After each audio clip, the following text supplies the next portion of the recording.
Saya akan ngaji kira-kira kurang lebih seperempat jam karena saya juga punya wadifah di sini. Saya akan ngaji tentang betapa mudahnya berbuat baik dan betapa mudahnya bersosialisasi yang jadi kebutuhan sosial masyarakat. Kemudian di saat yang sama sebagai kebaikan menurut Islam. Ini saya baca kitab yang sangat otoritatif, yaitu kitab Sahih Muslim, di mana kita tahu dalam Islam pegangan ahli sunnah wal jamaah juga pegangan ulama seluruh dunia adalah Al-Kutubus Sittah, kitab 6 diantaranya yang hadis Bukhari Muslim. Di sini ketika Nabi ditanya tentang beberapa kebaikan, yaitu dari pertanyaan ayul a'mali afdol, amal apa yang terbaik, di antaranya Nabi menyebut sekian, iman billah, iman kepada Allah Ta'ala. Kemudian ini yang penting dilakukan semua pemimpin, oleh bupati, oleh wakil bupati, oleh seluruh pemimpin, baik struktural maupun kultural, maupun pemimpin kecil, yaitu di keluarga. Yaitu Nabi ngendikan di antara misi Islam adalah memperdekakan budak. Kemudian ada yang lagi tanya lagi, fa'illam af'al.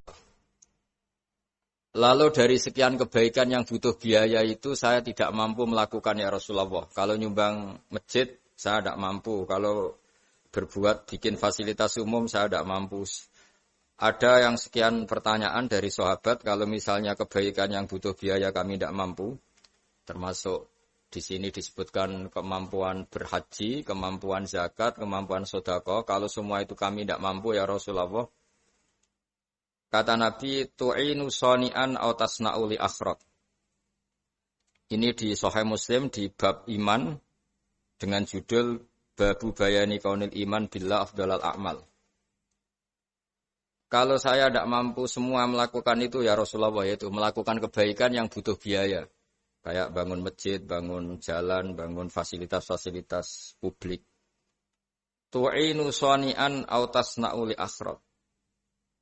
Tu'inu nulungi sira shani'an ing wong sing ahli sun'ah, ahli kreatif atau ahli, kalau orang sekarang itu bilang dia pekerja rumahan atau production house atau apa saja. Autas nauli akhraq, atau kamu membantu orang yang tidak punya pekerjaan. Terus sahabat masih tanya, ara'aita in dha'iftu an ba'dil amal. Kalau semua kebaikan aktif saya tidak mampu melakukan ya Rasulullah, kebaikan menolong orang lain, kebaikan yang bersifat aktif. Jawabnya Nabi, dan ini pegangan saya, pegangan kita semua, panduan dari Rasulullah SAW, Nabi ngendikan, takufu syarroka anin nas, fa innaha sodakotun minka ala nafsik. Ya, saya ulang lagi, takufu syarroka anin nas, fa innaha sodakotun minka ala nafsik. Kamu dalam berislam cukup menjaga supaya kejelekan kamu tidak punya imbas pada orang lain. Ya, ini penting dalam Islam, jadi kalau tidak bisa berbuat baik, potensi keburukan kita jangan sampai menimpa orang lain. Keburukan itu bisa kejahatan kriminal, bisa kejahatan pidana atau merugikan orang lain, atau kejahatan yang tidak sampai kriminal tapi mengganggu orang lain. Misalnya contoh gampang ini, saya sumpek-sumpeknya sendiri ingin jalan-jalan. Main di teman yang di jam kerja. Ini kan sumpek-sumpeknya saya sendiri ingin hiburan, terus wisata atau dolan ke teman yang sebetulnya saat itu dia mungkin ngaji atau kerja atau harus memenuhi kewajiban cari nafkah. Gara-gara nemuin saya, akhirnya dia dikomplain sama majikannya.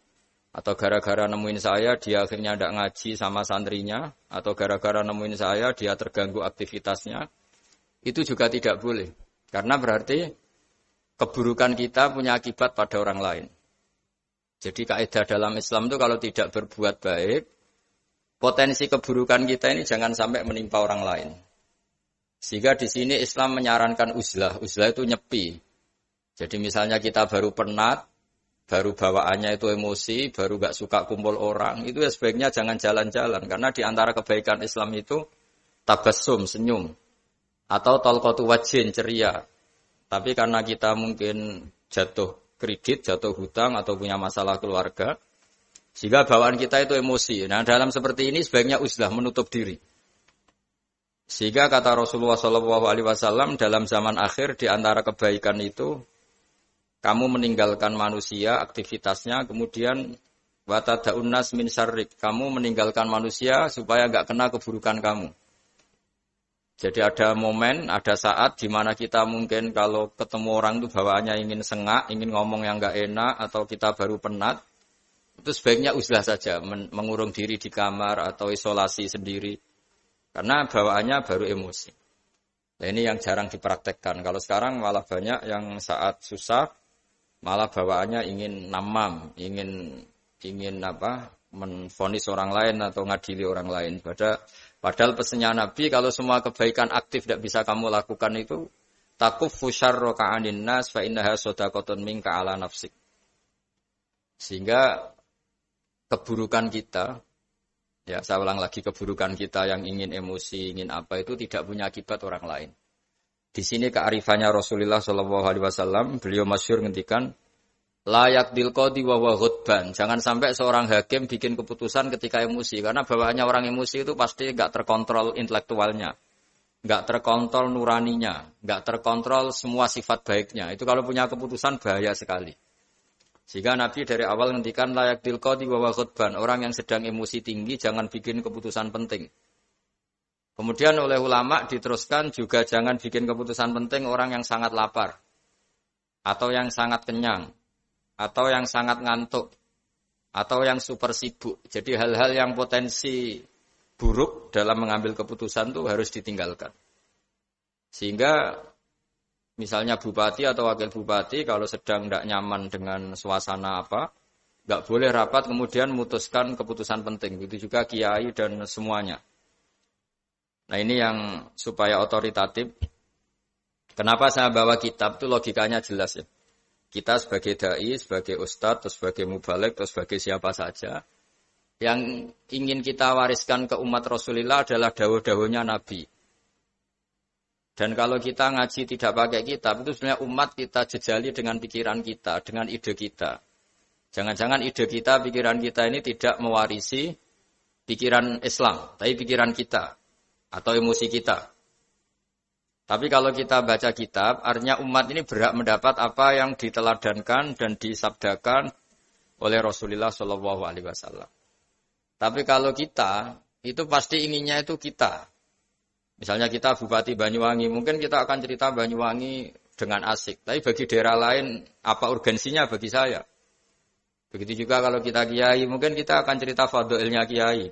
Tapi bagi orang lain yang keutamaannya jadi pekerja, jadi satpam, jadi guru, jadi pegawai negeri yang adil. Sehingga subjektivitas kita ini akan tinggi. Tapi kalau kita sebagai kiai baca hadis, maka umat ini mendapatkan panduan dari Rasulullah SAW.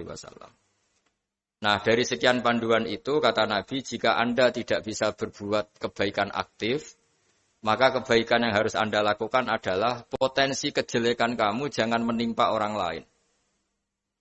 Makanya saya berkali-kali bilang, saya ini termasuk kiai yang jarang main ke alumni. Karena tadi, kadang-kadang alumni itu sudah mau kerja di tempat kerjanya atau mau janjian ngantar anaknya sekolah. Gara-gara ada saya, mungkin semua itu dibatalkan. Sehingga silaturahim itu juga harus dimanage supaya tidak mengganggu haknya orang yang kita silaturahimi. Jangan sampai silaturahim jam 9, saatnya orang kerja, kemudian dia dapat peringatan dari pabriknya gara-gara sering didolani kiainya. Itu kan jadi ribet.